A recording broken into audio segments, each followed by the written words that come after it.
Lot of change is happening this week. Rahu, who represent the environment, Rahu just changed constellation. And you know, I do Vedic astrology. I deal not just with the 12 sign, but 27 constellation. And Rahu has been in Ardra constellation for the last half a year.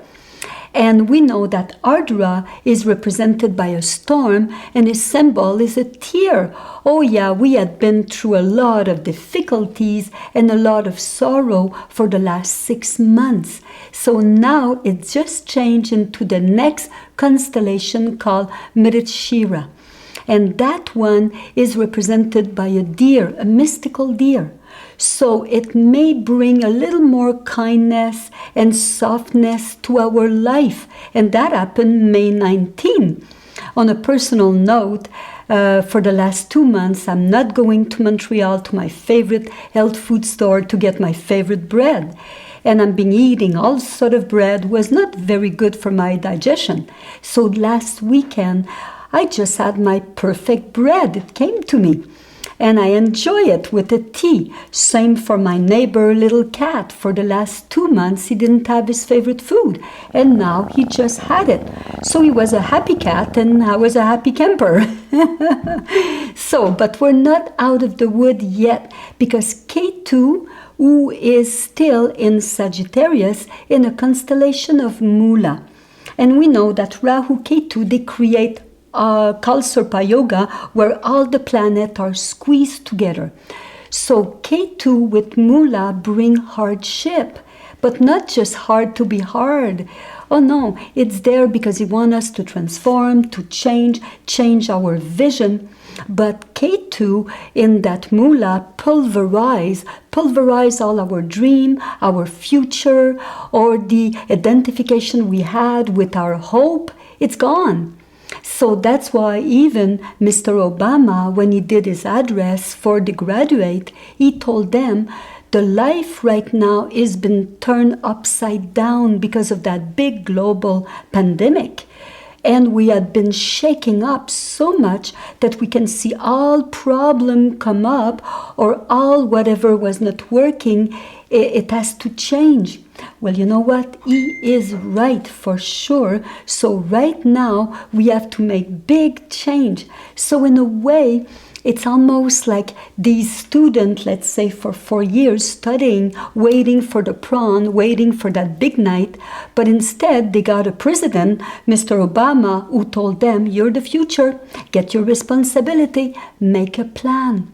So these days we have, let's say, Jupiter, and Jupiter give hope. Jupiter is expansion. Jupiter is fun. And you want to make us enjoy life. Right now, Jupiter is in Capricorn, debilitated, the worst place. So no more fun, really. No more restaurant, no more thinking of how my holiday, my trip, where I'm gonna go, or I can meet my friend. It's not there anymore. But we're having Saturn in Capricorn. And Saturn is great in Capricorn. He was there 30 years ago. And what is Capricorn? Capricorn loves to endure, to work hard, to take the discipline. He loves to take any difficulties and change them around. Saturn is a builder. So he wants to rebuild. He's an architect. He said recreate. And he's going to be there in our life for the next 2 years. We're having that chance, that Saturn strength. So in a way, we have to take advantage of it. So we need to ask ourselves, okay, fun is gone, let's say, but what are we willing to work hard for? What are we willing to sacrifice for something? Like, let's say a person who do a marathon, well, he need discipline, he need to sacrifice his sleep and wake up early. Or you want to be on a diet, guess what? You need to sacrifice the cake because you want to be in good shape. So that Saturn is very important in our life right now. In your hand, if you want to see if you're using it as your friend, not as a foe, not as just difficult. Watch if you have a line of destiny. It's coming from the bottom, going all the way up. And that line with that long Saturn fingers is the longest. It's keeping us in shape. It's keeping us with the vision and passing all the tests. But let's say if instead you have a lot of lines on the tip of your fingers at the top here, that's mean you're letting life get to you. You're letting all that stress get to you. And then you have no more vision, you have no more hope. Instead, you're just a nervous person. So is that what we want to be? And then, with the help of the Saturn, this week on the 22nd of May, we're having a new moon. And what a new moon. It's an exalted new moon. It's in Taurus. And I love moon in Taurus. I'm waiting for it every month. But this one, new moon, it is not a full moon. So that's mean we have to go inside. We have to really reflect. We have to put the seed to see the result in 2 weeks from now when it's going to be the full moon. So it's time to almost make a plan. What do you want to achieve?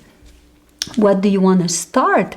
And that will be for this weekend. So take the advantage of that new moon exalted in Taurus to see, hey, what do I want to accomplish? How can I make Saturn, all that Capricorn, my friend? Because, hey, we're still in that very difficult time right now.